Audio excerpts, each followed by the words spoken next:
Pyrrhus was a Greek general and statesman of the Hellenistic period. He was king of the Greek tribe of Molossians, of the royal Iassid house, and later he became king of Epirus and Macedon. He was one of the strongest opponents of early Rome. Some of his battles, though successful, caused him heavy losses, from which the term Pyrrhic Victory was coined. He is the subject of one of Plutarch's parallel lives. Early life. Pyrrhus was the son of Arsacides and Thea, a Thessalian woman, and a second cousin of Alexander the Great. He had two sisters, Diademia and Trias. In 317 BC, when Pyrrhus was only 2, his father was dethroned. Pyrrhus' family took refuge with Glaucias of the Taulonians, one of the largest Illyrian tribes. Pyrrhus was raised by Beroea, Glaucias' wife and a Molossian of the Iassidii dynasty. Glaucias restored Pyrrhus to the throne in 306 BC until the latter was banished again, 4 years later, by his enemy, Cassander. Thus, he went on to serve as an officer in the Wars of the Diadochi, under his brother-in-law Demetrius Poliorcetes, who married Diademia. In 298 BC, Pyrrhus was taken hostage to Alexandria, under the terms of a peace treaty made between Demetrius and Ptolemy I Soter. There, he married Ptolemy I's stepdaughter Antigone and restored his kingdom in Epirus in 297 BC with financial and military aid from Ptolemy I.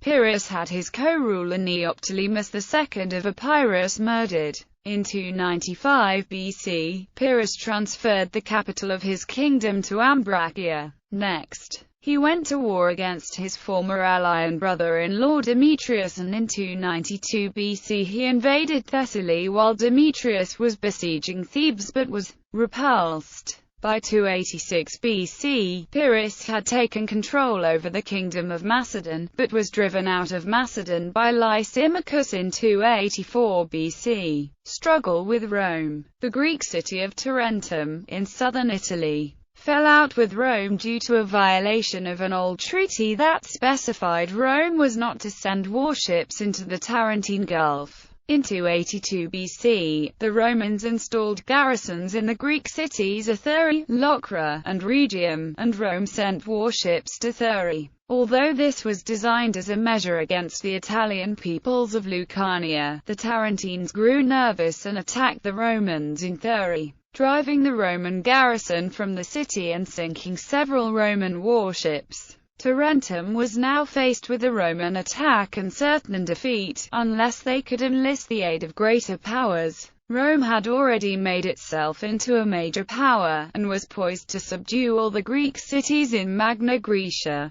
The Tarentines asked Pyrrhus to lead their war against the Romans. Pyrrhus was encouraged to aid the Tarentines by the Oracle of Delphi. His goals were not, however, selfless. He recognized the possibility of carving out an empire for himself in Italy. He made an alliance with Ptolemy Ceraunus, king of Macedon and his most powerful neighbor, and arrived in Italy in 280 BC. Pyrrhus entered Italy with an army consisting of 3,000 cavalry, 2,000 archers, 500 slingers, 20,000 infantry and 20 war elephants in a bid to subdue the Romans. The elephants had been loaned to him by Ptolemy II, who had also promised 9,000 soldiers and a further 50 elephants to defend Epirus while Pyrrhus and his army were away. Due to his superior cavalry, his elephants and his deadly phalanx infantry, he defeated the Romans, led by consul Publius Valerius Levinus, in the Battle of Heraclea in 280 BC. There are conflicting sources about casualties.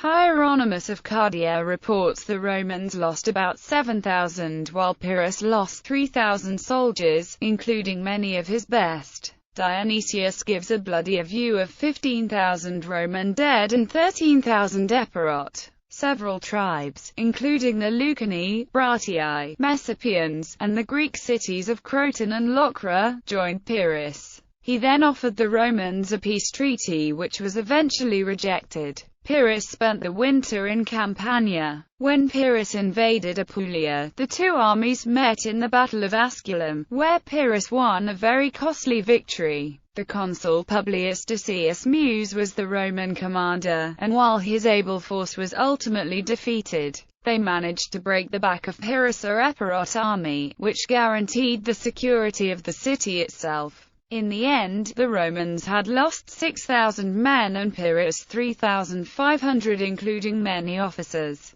Pyrrhus later famously commented on his victory at Asculum, stating, "If we are victorious in one more battle with the Romans, we shall be utterly ruined." It is from reports of this semi-legendary event that the term Pyrrhic Victory originates. Ruler of Sicily. In 278 BC, Pyrrhus received two offers simultaneously. The Greek cities in Sicily asked him to come and drive out Carthage, which along with Rome was one of the two great powers of the Western Mediterranean. At the same time, the Macedonians, whose king Ptolemy Keranos had been killed by invading Gauls, asked Pyrrhus to ascend the throne of Macedon. Pyrrhus decided that Sicily offered him a greater opportunity, and transferred his army there. Soon after landing in Sicily, he lifted the Carthaginian siege of Syracuse in the same year. Pyrrhus was proclaimed king of Sicily. He was already making plans for his son Helenus to inherit the kingdom of Sicily and his other son Alexander to be given Italy. In 277 BC, Pyrrhus captured Eryx, the strongest Carthaginian fortress in Sicily. This prompted the rest of the Carthaginian-controlled cities to defect to Pyrrhus.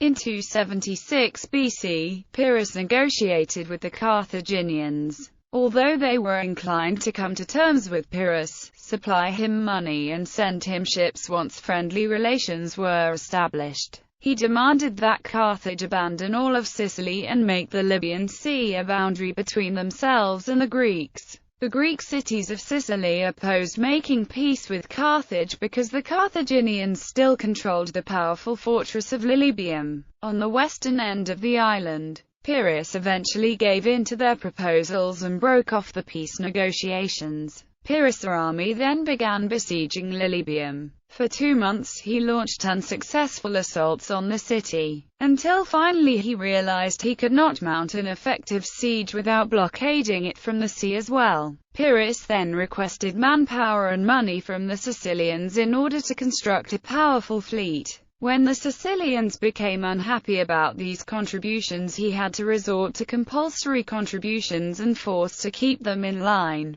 These measures culminated in him proclaiming a military dictatorship of Sicily and installing military garrisons in Sicilian cities. These actions were deeply unpopular, and soon Sicilian opinion became inflamed against him. Pyrrhus had so alienated the Sicilian Greeks that they were willing to make common cause with the Carthaginians. The Carthaginians took heart from this and sent another army against him. This army was promptly defeated. In spite of this victory, Sicily continued to grow increasingly hostile to Pyrrhus, who began to consider abandoning Sicily. At this point, Samnite and Tarentine envoys reached Pyrrhus and informed him that of all the Greek cities in Italy, only Tarentum had not been conquered by Rome. Pyrrhus made his decision and departed from Sicily. As his ship left the island, he turned and, foreshadowing the Punic Wars, said to his companions, "What a wrestling ground we are leaving, my friends, for the Carthaginians and the Romans retreat from Italy." While Pyrrhus had been campaigning against the Carthaginians, the Romans had rebuilt their army by calling up thousands of fresh recruits. When Pyrrhus returned from Sicily, he found himself vastly outnumbered against a superior Roman army. After the inconclusive Battle of Beneventum in 275 BC, Pyrrhus decided to end his campaign in Italy and return to Epirus, which resulted in the loss of essentially all the gains he had made in Italy. However, the city of Tarentum remained under the dominion of the Epirots. Last Wars and Death. Though his western campaign had taken a heavy toll on his army as well as his treasury, Pyrrhus went to war yet again. Attacking King Antigonus II Gonatash, he won an easy victory at the Battle of the Aous and seized the Macedonian throne. In 272 BC, Cleonymus, a Spartan of royal blood who was hated among fellow Spartans, asked Pyrrhus to attack Sparta and place him in power. Pyrrhus agreed to the plan, intending to win control of the Peloponnese for himself. But unexpectedly strong resistance thwarted his assault on Sparta. On the retreat he lost his firstborn son Ptolemy, who had been in command of the rearguard. Pyrrhus had little time to mourn, as he was immediately offered an opportunity to intervene in a civic dispute in Argos. Since Antigonus Gonatash was approaching too, he hastened to enter the city with his army by stealth, only to find the place crowded with hostile troops. During the confused battle in the narrow city streets, Pyrrhus was trapped. While he was fighting an Argive soldier, the soldier's old mother, who was watching from a rooftop, threw a tile which knocked him from his horse and broke part of his spine, paralyzing him. Whether he was alive or not after the blow is dubious, but his death was assured when a Macedonian soldier named Zopyrus, though frightened by the look on the face of the unconscious king, hesitantly and ineptly beheaded his motionless body. Antigonus had him cremated with all honors and sent his surviving son Helenus back to Epirus. That same year, upon hearing the news of Pyrrhus's death, the Tarentinians surrendered to Rome. Legacy. While he was a mercurial and often restless leader, and not always a wise king, he was considered one of the greatest military commanders of his time. In his Life of Pyrrhus, Plutarch records that Hannibal ranked him as the greatest commander the world had ever seen, though in the Life of Titus Quinctius Flamininus, Plutarch writes that Hannibal placed him second after Alexander the Great. This latter account is also given by Appian. Pyrrhus was also known to be very benevolent. As a general, Pyrrhus's greatest political weaknesses were his failures to maintain focus and to maintain a strong treasury at home. His name is famous for the term Pyrrhic Victory, which refers to an exchange at the Battle of Asculum. In response to congratulations for winning a costly victory over the Romans, he is reported to have said, "If we are victorious in one more battle with the Romans, we shall be utterly ruined."